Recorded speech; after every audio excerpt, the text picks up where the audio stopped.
em curso no capitalismo global, entender, tentar ver como que a reação à crise ela é um elemento importante da transformação do capitalismo em curso e tentar especular os pais da transformação do capitalismo atual, né? E finalmente tocar em algumas questões para o debate, né? Mais quase provocações para a turma de amanhã, né? Então essa é a intenção do roteiro. Eu queria aqui começar, é o seguinte, a ideia de metamorfose do capitalismo, só para dar o direito autoral, né?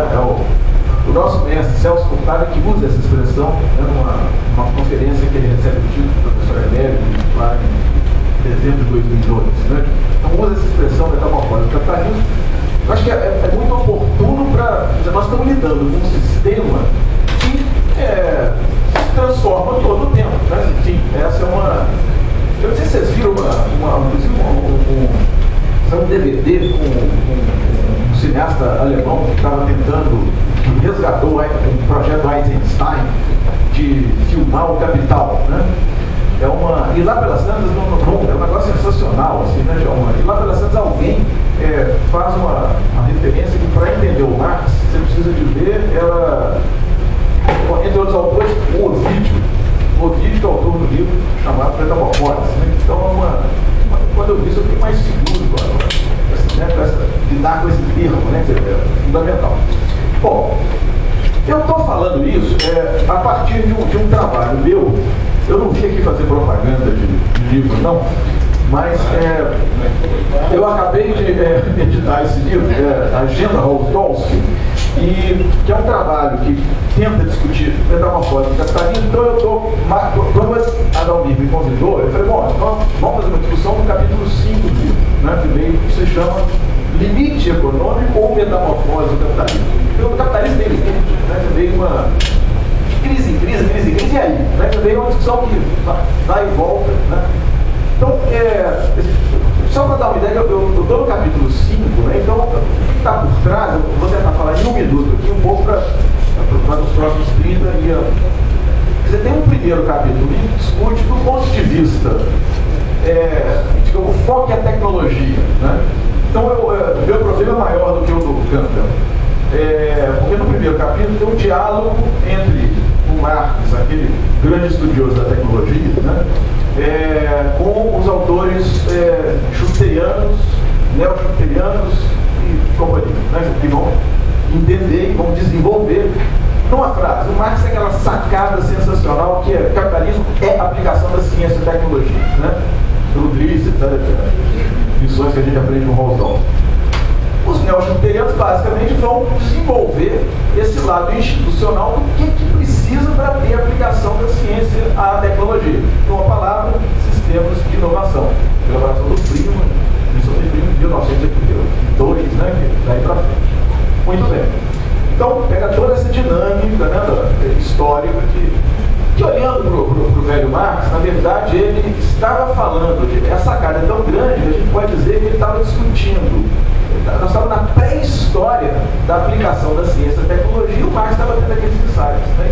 E hoje, enfim, evidente que é uma tendência que se desenvolve crescentemente ao longo da história do capitalismo. Capítulo 1. Capítulo 2, aí a ideia, vai lá no Rodrigues, é um insight também do Marx, a ideia é que o sistema financeiro tem um papel muito importante, né? É o papel de evitar o colapso do valor, né? Então, um sistema inteiramente já nasce meio colapsado, né? Aquelas frases célebres lá do Rodrigues, né? O progresso tecnológico explode pelos ares, né? O valor, né? O que é que segura? A ideia é que é o sistema financeiro, né? Então, pegando disso, vem fazendo todo o desenvolvimento, né? A partir dos insights do Marx, né? Evidente que ele tem um grande diálogo de entender as diferentes estruturas financeiras, né, que se desenvolvem desde o tempo do Marx, né, o sociedade por ações, né, que se transforma em sociedade anônima, que transforma, né, uma realidade escrita por... Né. Então, quem que entra aí? É Marx, é o Hilbert, é o Keynes, né? É o Minsky, né? O Chenet, então até chegar a essa realidade capitalista, né? Dos muitos investidores institucionais, etc, etc. Ou até o keynesianismo do mercado de ações, né? Do stock market Keynesian, para usar a expressão boa do Robert Brenner, né? Muito bem, então esse é o segundo, a dinâmica financeira. No capítulo 3 é uma discussão, um estudo de casos, pegar os Estados Unidos como um estudo de casos para ver como que a coisa, o desenvolvimento dos Estados Unidos ao longo do tempo, é o ápice da aplicação da ciência à produção, né, da ciência e tecnologia, mas foi mais longe disso, e certamente é o mais sofisticado sistema financeiro que existe. Não é à toa que as duas coisas estão juntas. Então, inclusive aqui já tem uma tucada em quem acha que nós somos do mundo financeiro, etc. Sempre teve uma articulação entre a dinâmica financeira e a dinâmica industrial inovativa, né? Causa e efeito recíproco, né? Marx, né? Lá no volume 3, etc. Então, entender esses efeitos recíprocos é fundamental, né? Bom, então olha a dinâmica dos Estados Unidos, termina nos Estados Unidos com uma perguntinha, que é a seguinte: e aí, acabou a hegemonia americana, a barriga, já era, né? É certo exagero, bom, tem que olhar a China, capítulo 4 é a China. Então, todo o desenvolvimento, os problemas, as limitações da ciência chinesa. E aí, com isso tudo, tem uma pequena ideia que um país pode ir mal, mas o capitalismo vai muito bem. Ele pode trocar de lugar, não é nenhum problema para o capitalismo é global. Né? Então, se estão olhando só para um país, estão perdendo a visão global, ok. Né? Então, com essas questões todas, chegamos ao capítulo 5, né? Que é o limite econômico ou metamorfose. Né? Qual a lógica aqui? Né? Então, a conclusão desse capítulo, né, o capítulo começa um pouco com essa. A conclusão deste capítulo é isso. Eu vou pegar o Marx e pegar o Lenin. Vamos lá. Então, primeiro, a história do capitalismo, essa discussão toda, né, desses 4 capítulos, confirma aquela. Evidente que aqui é uma interpretação do Marx que Marx não prediz fim de capitalismo coisa nenhuma. Né? Você vê ok. Uma coisa é o Marx que escreve panfleto, né? Ninguém vai escrever um manifesto falando assim: eu não sei, estou em dúvida, certo, destino. Você vai dizendo, isso vai acabar. É óbvio, né? Todo mundo escreveu um panfleto na vida, né? Já quem escreveu lembra, eu não sei, né? No meu tempo, eu tenho dúvida se a ditadura vai acabar, se a nossa luta vai dar em alguma coisa. Ninguém escreve um panfleto assim, ele é abaixo, a ditadura, ponto, né? Exclamação. Então, uma coisa é o panfleto, outra coisa é o. Então, no volume 3, o Marx vai ter essa história de que o capitalismo é aquele sistema que supera as barreiras que ele tem, criando novas barreiras, né, de escala maior. Né? Ok, então até onde vai isso? Também uma pergunta mas, segundo, a identificação da tremenda flexibilidade institucional, transformação que envolve a permanente criação de novas instituições, novos arranjos interinstitucionais, permanente deslocamento geográfico, né? A Inglaterra já foi centro do mundo, os Estados Unidos foi inteiramente, então vamos discutir, né, o que é isso hoje. Em terceiro lugar, os espaços abertos para a transformação do sistema a partir de combinação do diagnóstico mais econômico do Marx, né? Barreiras que podem ser superadas. Um sério diagnóstico político do Lenin, de 1920, não há situação sem saída para a burguesia. Essa é uma frase muito citada, todo mundo. Né? Eu fazendo uma tese, aqui é uma tese que eu fui achar essa frase. Eu comecei lá pensando, suspeitar que o Lenin não tinha dito isso, porque ninguém citava a fonte quando, né?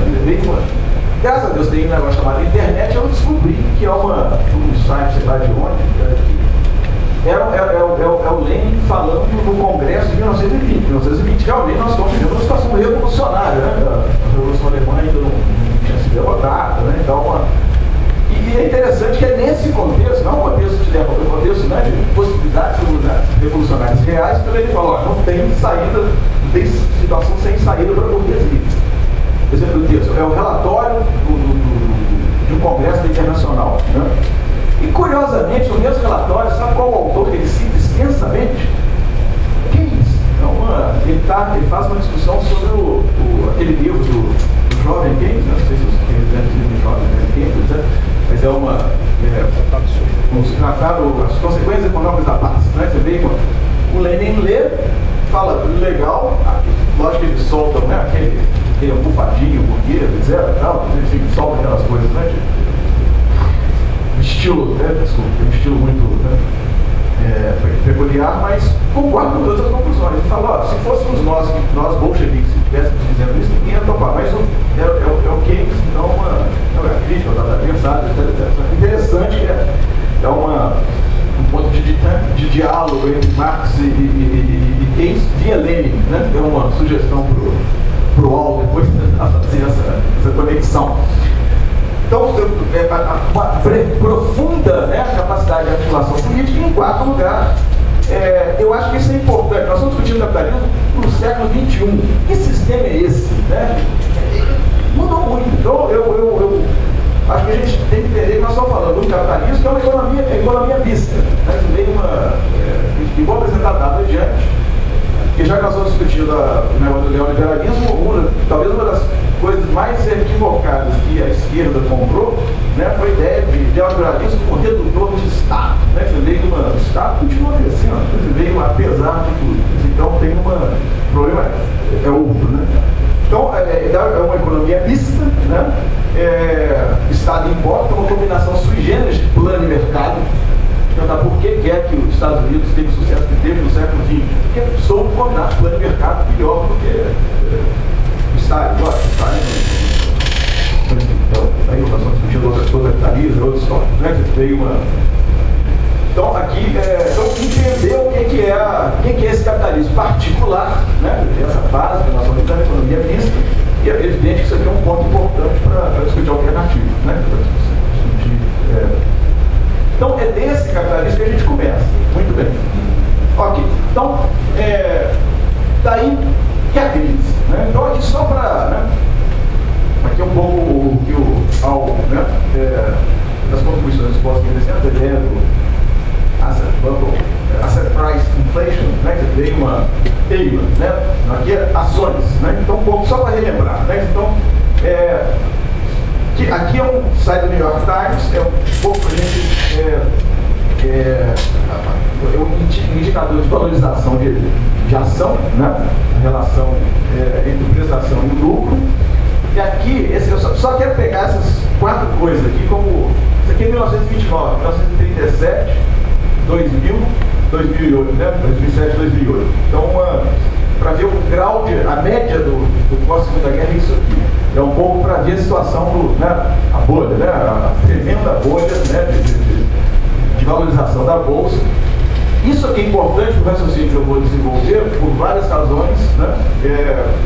Inclusive por um raciocínio, digamos, de uma dinâmica de longo prazo da economia, as ondas longas de desenvolvimento capitalista, que podem ser, isso aqui pode ser uma comprovação, né, provavelmente falando dessa dinâmica. Né? Então, muito bem. Então, o que vai, o ator usar a música cantar, né? Todo mundo deve lembrar aqui do Blood, Sweat and Tears, né? Que ele com uma música que falava assim, né? Então, o usar vai estoura, né? Então, estourou a bolha. E para botar paralelo em 29, 37, 2007, né? Isso é importante, né? 29 a solução não foi rápida, né? E aqui rapidinho também outro dado. Isso aqui é um site da World Federation of Exchanges, né? Federação Mundial de Bolsa de Valores, onde mostra, pega a partir de 2000 o valor de mercado, de capitalização de mercado, né? Das empresas listadas nas bolsas do mundo, né? Era 30 trilhões no ano de 2000, estão vindo uma queda, cai mais um pouquinho, vai até 22 em 2002, começa a subir, cai em 2007, não tremenda, né? 60 trilhões. Isso aqui é um indicador de uma variável importante para o raciocínio, né? Digamos, Alan Marx, né? Que a situação aqui é uma mensuração de PIB do capital fictício, né? Um importante componente do capital fictício são as ações, né? A valorização de ação cai de 60 trilhões, né, para 32 trilhões. Aqui são a média das bolsas da América, as bolsas da Europa, as bolsas da Ásia, né? De 60 para 32 e retoma até 47 trilhões em 2011, é o último dado que tem.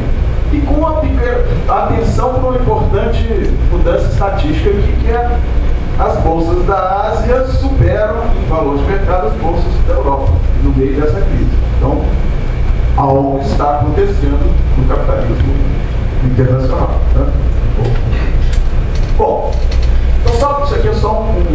libretinho. Aqui, não passou nem 10 minutos ainda. 15, pronto. Então, a gente vai precisar de 10. Obrigado. Então, aqui nos meus. Eu tenho 4 pontos, cada ponto 10 minutos, então estou entrando no primeiro. Isso aqui é um pouco uma sugestão de leitura, né? Um pouco como avaliar a crise, o que explica a crise, né? No fundo, concorrente, né? Vou passar longe disso, eu vou dizer que a crise é tão complexa que todo mundo tem uma contribuição, não vamos desperdiçar nenhuma, né? A minha sugestão é o quê? Então aqui, é evidente que tem uma interpretação. Essa primeira interpretação do Bank of International Settlements, que é, enfim, né, todo mundo conhece, quando você está nos bancos centrais, e o The Economist basicamente repete, né, o que o Bank of International Settlements explica, e é um pouco a ideia, né, da interpretação oficial da crise. Né. Eu estou sumarizando bastante, falando, eles vão dizer que a eterna luta entre inovação financeira, que corre na crise da regulação, e a regulação que é lenta e chega depois. Né. Então, um pouco é um momento que tem muita inovação, pouca regulamentação, os bancos centrais não estavam entendendo o que estava acontecendo, diz o The Economist, nem os próprios banqueiros estavam entendendo o que estava acontecendo, então, um pouco essa é então tem uma explicação. Eu sugiro esses relatórios, né, anuais do Bank of International Settlements, é um instrumento fundamental para a gente, né? E esses Special Reports do The Economist são também, acho que, valiosíssimos, né, instrumentos de interpretação. Essa sequência de 2009 aqui é um número especial do Cambridge Journal of Economics, que eu acho que todo mundo deve conhecer, excelente, é um número especial sobre a crise. E ele é primoroso para a gente porque vai pegar o Kregel, que é um posto keynesiano, que vai fazer um artigo basicamente centrando na ideia de, Minsky, estabilidade do capitalismo, para o Minsky, né? O capitalismo é um sistema que vai de estabilidade em estabilidade, né? Vem uma crise, faz reforma, se ajusta, e aí depois tem outra crise, e vamos assim de crise em crise. Né? Então, vamos nessa estabilidade até a próxima crise. Né? Então, o Kregel vai pôr o acento na necessidade de reformas estruturais do sistema financeiro, que foi desregulado, foi isso aqui, e agora precisa ter reformas para dar conta. A Carlota Pérez, que é a principal referência geográfica do texto, nós estamos aqui com os mais jovens doutores, né, da Terra, né, o César, né, que é o Conceição, defendeu a Terra com sucesso ontem, né, e ele, aliás, vou recomendar com bibliografia, tem a questão das revoluções tecnológicas, etc. E a Carlota Pérez, neo-schumpeteriana, vai pôr o acento na tecnologia. Né?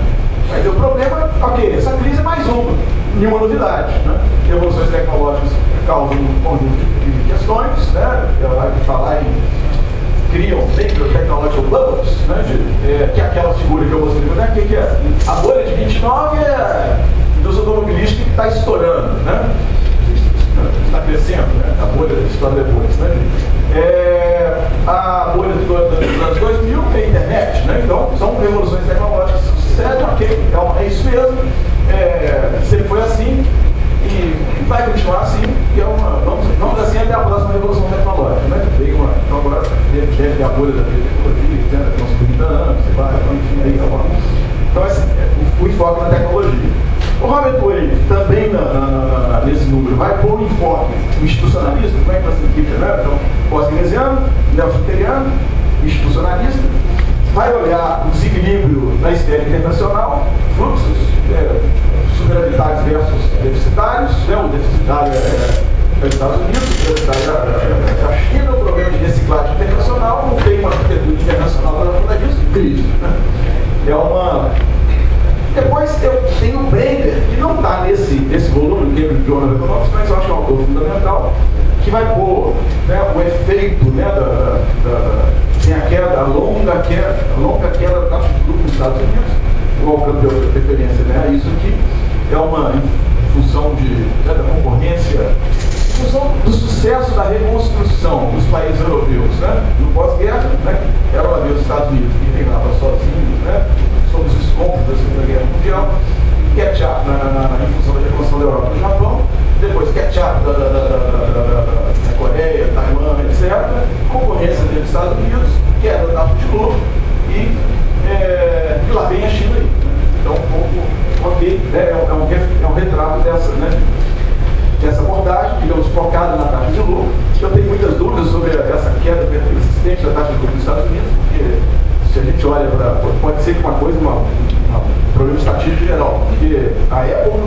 está com problema de lucro, a IBM não está com problema de lucro. Enfim, então, olhando para setores dinâmicos, a gente deve ter um resultado diferente.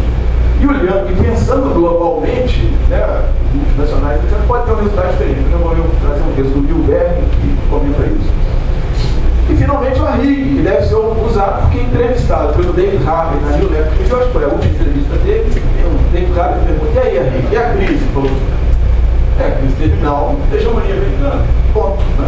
Dei uma comprovação do que eu estou falando. Isso aqui tem toda a elaboração da Arrighi, pessoal.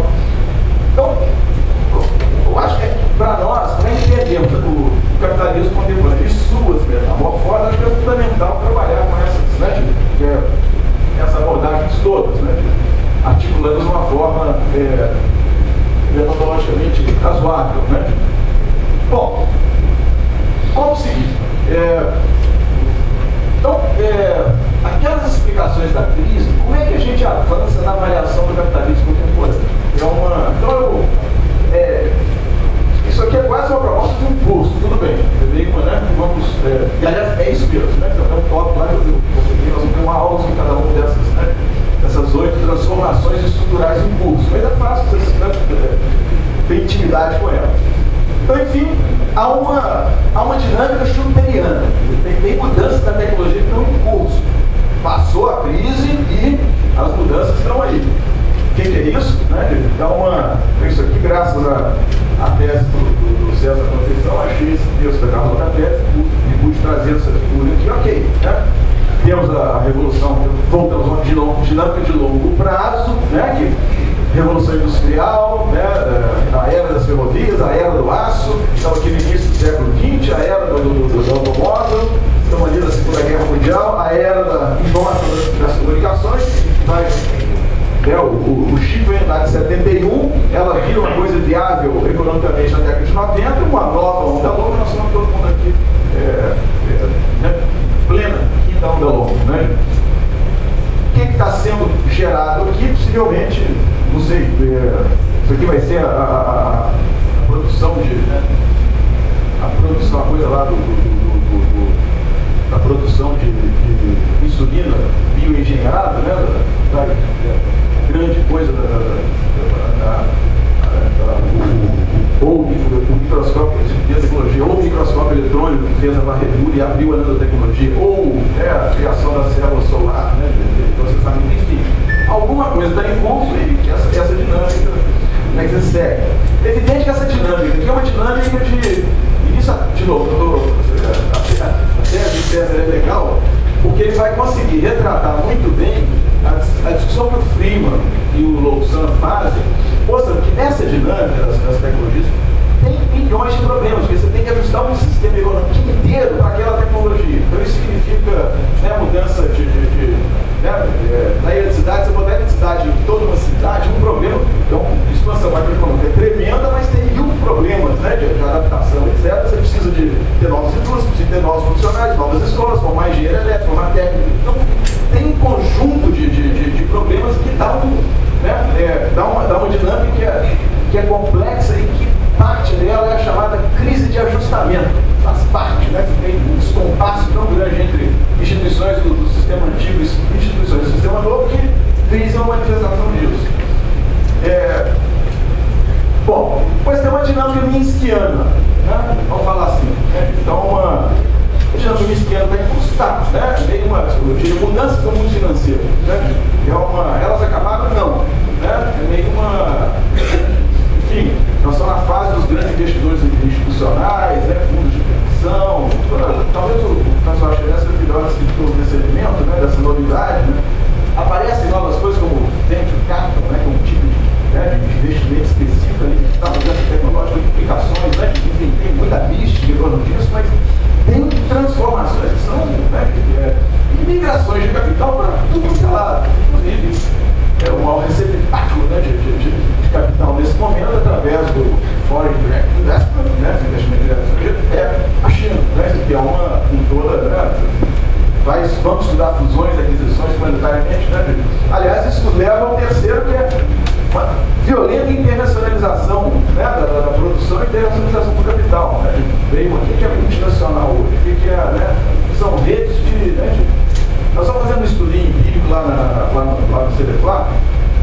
base de dados nova, nosso brinquedinho novo lá, que é uma Orbis. Você pega o que é IBM? IBM é uma empresa que tem 1.800 subsidiários distribuídos por, você vai, né, a Pfizer tem 5.000, né, distribuídas pelo planeta inteiro, né, tem uma lógica de, segundo a Unquitat, né, agora, nos relatórios de 2012, as multinacionais, as 100 maiores multinacionais, então são empresas que estão distribuídas, né, planetariamente, né, estão em cash 5 trilhões de dólares. Eu não tenho noção do que é isso, estou contando que eu li. Mas você veio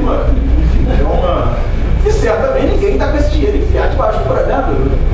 Tem uma relação, inclusive, entre a internacionalização da produção e a internacionalização da finança, que é fundamental. Né? Ninguém vai. Então, essa história de mercado derivativo, etc. Um sujeito que opera em 100 países diferentes, tem problema cambial em 100, como é que vai guardar? Vai por onde esse câmbio? Então, tem um estouro de novos, né, de inovações financeiras para dar conta dessa fase nova da internacionalização do capital.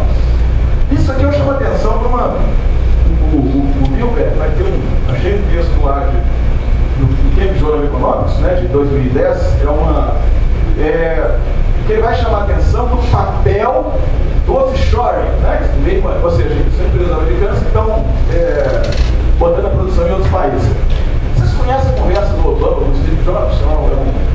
Um negócio que teve um jantar na Casa Branca. Foi uma matéria do New York Times que eu acho que é uma primorosa descrição dessa dimensão. Parece que o Obama falou para o Steve Jobs: ô Steve Jobs, não é trocadilho, tem jeito de trazer os empregos, os jobs back to US, né? Porque a Apple, o que é a rede da Apple? A Apple é uma empresa. A Apple tem 70 mil trabalhadores, dos quais 30 mil dos Estados Unidos, 40 mil fora. Agora, a Apple, para fazer aquelas coisas, né, para a ferramenta ela contrata 700 mil trabalhadores via Foxconn, não sei o que, estão distribuídos todos fora dos Estados Unidos. Né? Aí o Obama falou: não dá para trazer esse negócio de volta, né? O Steve Jobs falou: não dá não. Porque onde é que eu consigo contratar 5 engenheiros da noite pro dia? Nos Estados Unidos? Não, eu tenho que encontrar isso. O único lugar que tem isso é a China. Não é trabalhador, né? Não é mão de obra desqualificada barata. É engenheiro qualificado, evidente. Barato relativamente. Então, não tem jeito. Então, essa é a rede, né? Então, esse offshore, diz o Bilberg, é responsável por uma tremenda retomada do lucro dos Estados Unidos. Quem vai dizer que aí os senhores, né, de polêmica, né, Maldonado, nos últimos 20 anos, o lucro das sociedades anônimas dos Estados Unidos cresceu e já alcançou o máximo dos últimos 40 anos. E ele associa isso ao offshoring, que, aliás, ele vai fazer uma aplicação bastante clássica e que eu gosto muito. Né? É a luta contra a tendência decrescente da taxa de lucro. Né? Desde Adam Smith se sabe que o lucro está caindo aqui, você vai para outras regiões, né? Elementar, né? Vai para novos setores, para inovação técnica e deslocamento geográfico. Né? Você tem ok, se vocês me perguntarem qual a base teórica e metodológica dessa história toda, eu vou falar: é a tendência, a luta da queda contra a tendência é essa queda, mas é outra história que fica para discussão se interessante. Então ele faz essa associação e fala: bom, o problema é que esses ganhos, né, e ele fala que 50%, não é impressionante, né? 50% ou mais das importações americanas são, na verdade, produtos offshore. Né? Então, aquele déficit todo é, na verdade, resultado do uso, né, de planejamento, né, da produção. Isso, obrigado. Distribuído internacionalmente. O problema do artigo é que fala: bom, mas esse dinheiro todo vai realimentar a economia americana? E vai falar que não, porque vai investir em ativos, etc. E tem uma outra discussão que é também importante, mas não é a minha questão nesse ponto aqui. Bom, a outra, mudanças qualitativas e quantitativas no Estado. Então, que capitalismo, que era um capitalismo, né, clássico, vira um capitalismo como economia mista, né? Inclusive eu diria, com todo respeito, está escrito no meu trabalho aqui, na minha tese, presbiterianos e pós-keynesianos não me deram bom, então eu posso repetir que eu fui educado, né? Eu acho que eu sugiro interpretar o desenvolvimento pós-keynesianismo e o desenvolvimento do neo-keynesianismo como duas economias políticas do capitalismo como economia mista. O pós-keynesianismo tem estudo do capitalismo como economia mista, né? Você vê e os neo-keynesianos também, né? É impossível ter inovação tecnológica sem ter estados, entendeu? As mudanças qualitativas e quantitativas do Estado são fundamentais, que aqui é uma figurinha dos Estados Unidos, como é o capítulo 3, né, é o único gráfico do livro. Eis o Estado dos Estados Unidos em 1780, né, quase 2,5% do PIB americano. Esses pontos aqui todo mundo vai saber, né, o que é, né? Guerra Civil, Primeira Guerra, Segunda Guerra, né? Saltos isso aqui é plano de mercado, né? Existe justa posição do tempo e tem sucessão do tempo, né? O mercado entra o Estado entra pesadamente, né? E aí, uma combinação do mercado. Aqui vai bater mais do que quase 45% do PIB americano. A coisa muda de figura, que um dia está aqui, um salto, né? Dobra, né? O tamanho do Estado é 7, bate em 15, tem a Segunda Guerra Mundial, que impõe uma dinâmica de crescimento que vai bater, né, na faixa está batendo no 20%, né, nessa figura aqui, e daqui a pouco eu vou apresentar um dado mostrando que essa tendência de desenvolver do Estado, dos Estados Unidos, não é só dos Estados Unidos, na verdade todas as economias capitalistas avançadas, o Estado está batendo em 40%, né, nas economias capitalistas avançadas, né. São mudanças qualitativas e quantitativas, e aqui entra, né, uma variável miskiana-chave, que é o big government, né, é um elemento estabilizador fundamental, né, capitalismo americano pós-guerra.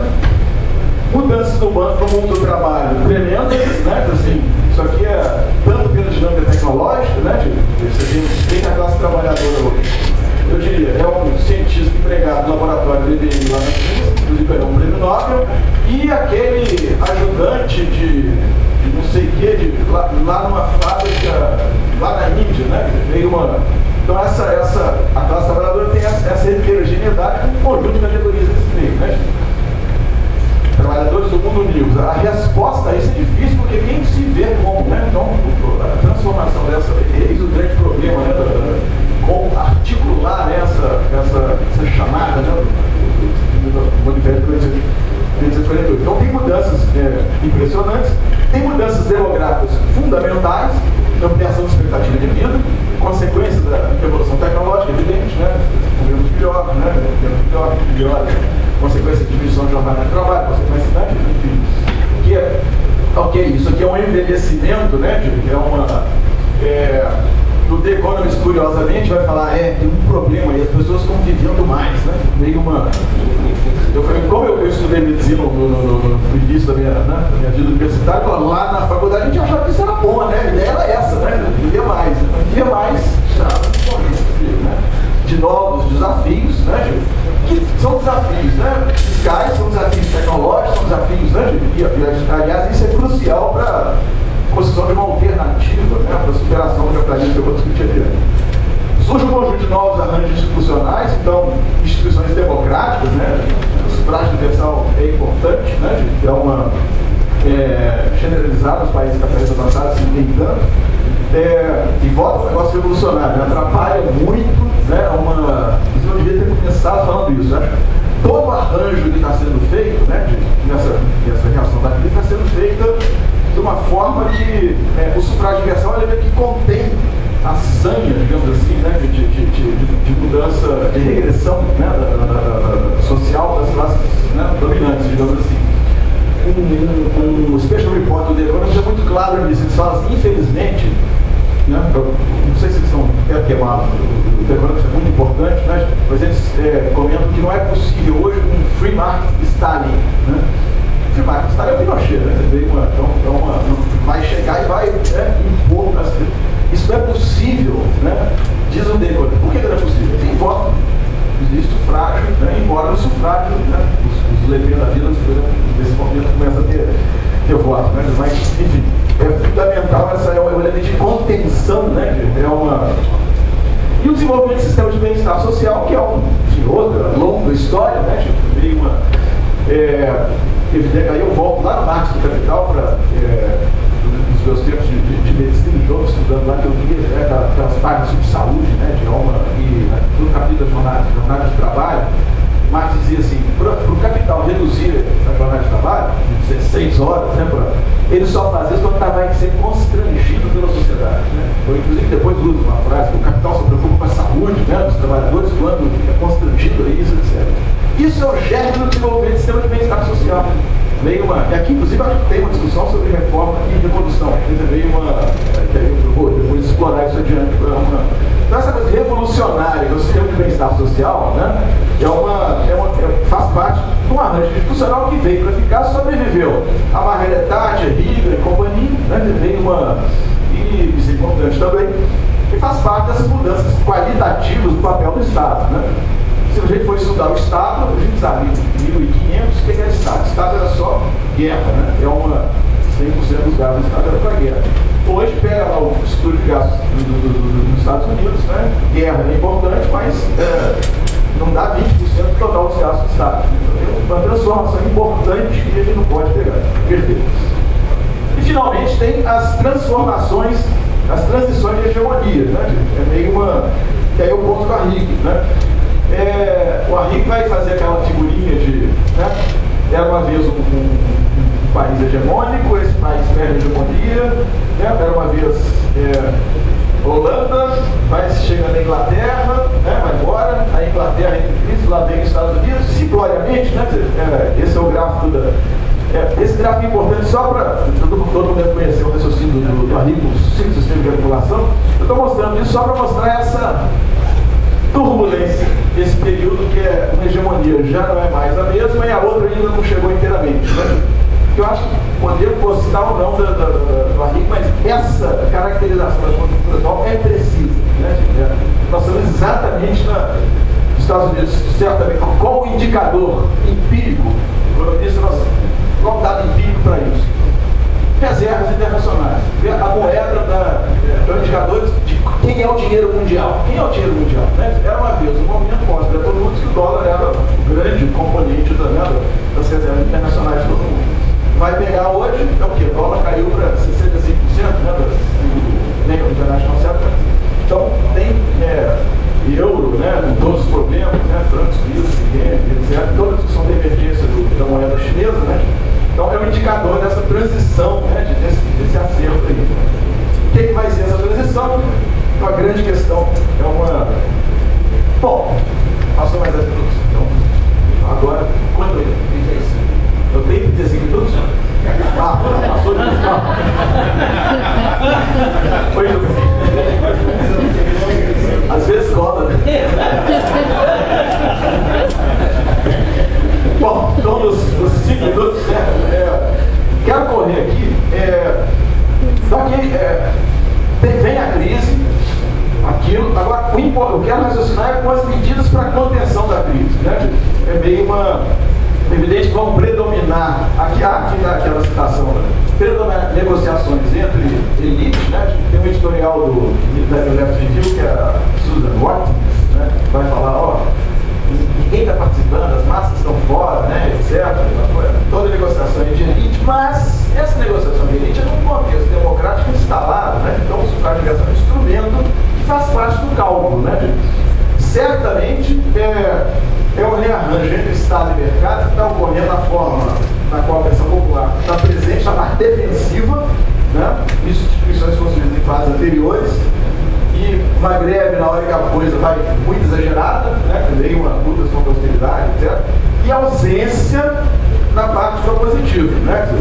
A esquerda, o movimento, né, operário popular, na Europa, nos Estados Unidos, no Japão, né? Está fora, né, na parte propositiva, né? Então, e essa é uma questão importante para a nossa discussão de amanhã, né? Então, empurrando muita coisa para você. Bom, aqui, o que aconteceu? Então, aqui só 2 dados. Primeiro, aquele Estado transformado, né, que resultado do New Deal, Segunda Guerra, etc., 40, né? Meteu a mão no bolso e tirou, segundo esse McDaniel, 20 trilhões de dólares. Enfim.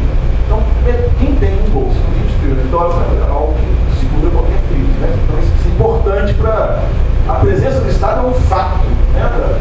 É evidente que isso aqui só vai se ampliando, né? Desde então, o Bank International Settlement fala que os bancos centrais estão partindo agregados de 18 trilhões de dólares, vamos comprar título para poder se virar, né? 18 tri. E a média da dívida pública dos países avançados passou para 110% do PIB. Então, é o último relatório do Bank International Settlement. Aqui, essa história interessante, tem esse extract, um artigo da New Left aqui, eu acho que é um artigaço, porque vai raciocinar com uma coisa fundamental para a gente entender agora. Que é a ideia de deslocamento no epicentro da crise, né? A crise começou lá em Wall Street, vai deslocando, quer dizer, no subprime, né, das hipotecas, vai migrando para Wall Street, vai para as crises das dívidas da Europa, enfim, tem um movimento aí que lá vem o epicentro do terremoto, enfim, então essa percepção é evidente, agora vai da discussão da dívida pública, e é evidente que isso leva a uma necessária expansão do Estado, né? Desde o livro do Adam Smith, na parte 4 do Adam Smith, ele fala que guerra leva a expansão de dívida pública, a expansão da dívida pública tem consequência do tamanho do Estado posterior. Desde o Adam Smith sabe disso, né? Agora, na guerra, é uma guerra para conter, né, colapso do sistema de valor, e o sistema financeiro entra com toda a sua articulação, e é isso, né? E aqui um pouco, eu lembro na conferência do Fernando Cardim, lá no CDPLAC, que ele foi perguntar se o IT era o IT, tem aquele livro do Minsky, né? Can It Happen Again? E o título da conferência do Cardim é assim: aconteceu o IT, ela é o IT, né? Ele vai falar que não é porque seu IT, porque ela foi contida e, né, não deu aquela relação do Estado, né? Ela foi contida, então não teve, né, a generalização e a dimensão comparada com o que foi em 1929. Aqui, então, que eu tinha prometido, essa discussão do Estado, né? The Economist, né? O Estado era 7,3% do PIB dos Estados Unidos em termos de gasto, né? Em 1870, vai para 42% em 2009, crescimento de 2005 e 2009, 36% para 42%. É o que acontece em geral nos países avançados, 44 para 47. E vocês já fizeram a conta do que é o tamanho? Uma continha básica, né? Se é 42% do PIB, qual o tamanho do Estado americano? O PIB americano está o quê? 14. Então, você tem que fazer da conta, o tamanho do Estado americano medido pelo gasto público é maior do que o segundo país do mundo, né? O PIB da China é menor do que o tamanho do gasto do Estado americano. Tem que ter uma noção de volume, né? Isso segura muita coisa, né? Bom, e a coisa mais importante aqui, nessa narrativa, esqueci o mais importante. Tem um evento que foi fundamental para a manutenção da crise, que talvez indique uma certa transmutação. No dia 8 de dezembro, isso aqui tem uma excelente cronologia no relatório de 2009 do Bank International Settlement, mas no dia 8 de outubro de 2008, o que aconteceu? Todos os bancos centrais do mundo, né, dos países avançados, se reuniram e decidiram uma ação concertada. Parece que isso é a primeira vez, assim, naquela dimensão. Aqui está batendo nas bolsas, é uma atitude de... Foi o FED, né, o Banco Central da Europa, o Banco Central da Inglaterra, o Banco Central da Coreia. Então, um segundo, 5 minutinhos, então, se reúnem, o Banco do Japão, o Banco da China não reúne, não está na reunião, mas agem na mesma linha. Então, essa ação concertada, eu acho que é algo importante para a gente pensar, né? Então, possivelmente, o que é que está se transformando? Né? Então, a última coisa, né? Eu indicaria 6 elementos ou seja, o capitalismo, a reação à crise pode estar forçando a transição para uma nova fase do capitalismo em função das seguintes, né? Então veio aqui para a gente discutir. O próprio Economist vai falar, está tendo aí o retorno do state capitalism, né? Agora está para ter segurado a crise por planejamento, desde burocratas chineses, etc., o Estado está crescendo. Então, é uma fase diferente. Né? Há diversas referências pelo próprio economista, a crise do modelo anglo-saxão, que estava muito na moda logo depois, agora já está meio esquecido, né? Mas é uma... Depois, segundo Aishen Green, há uma aceleração, no livro dele, Privilégio dos Habitantes, né? Há uma aceleração de uma moeda mais multilateral, né? Então, ele acha que o dólar vai sobreviver, etc., mas só que o dólar vai ter que dividir papel com outras moedas nessa... Então, acho que essa transição foi acelerada pela crise, pela relação. De novo, The Economist fala, a crise bancária no centro pode estar, nós bancos passam a ser, né, a musculatura dos bancos da periferia, leia-se China em primeiro lugar, né, chega a China da periferia, então poderia estar acelerando a ascensão da China. Tem uma intensificação de internacionalização das atividades econômicas em geral, as aquisições são retomadas rapidamente, segundo o Tati. Então, mais internacionalizado, e o The Economist avalia também, em 2011, que a transferência do poder econômico do Ocidente para o Oriente está se acelerando, seja lá por isso. Então, isso aqui daria uma ideia de um conjunto de mudanças que está em curso, né? Eu porei só uma questão aqui: será que o Arrighi, aquele esquema do Arrighi não funciona mais? Porque, na verdade, é transição, né? Sai Inglaterra, entra Estados Unidos, sai Holanda e Inglaterra, sai Inglaterra e Estados Unidos. E agora sai Estados Unidos e pode não entrar sim, né? Ou uma coisa mais multilateral, porque é uma possibilidade que está no esquema do Arrighi, ou a globalização é tal, né, que tem uma alternativa mais global, que eu não sei o que é, que a gente queria discutir, né, mas que é uma lógica diferente da lógica de Estados nacionais. Não é que Estado Nacional da Minas, não é isso, né, que está até com mais funções, né, mas uma lógica mais globalizada, né, de uma hegemonia portanto mais compartilhada. Então, fica como uma questão.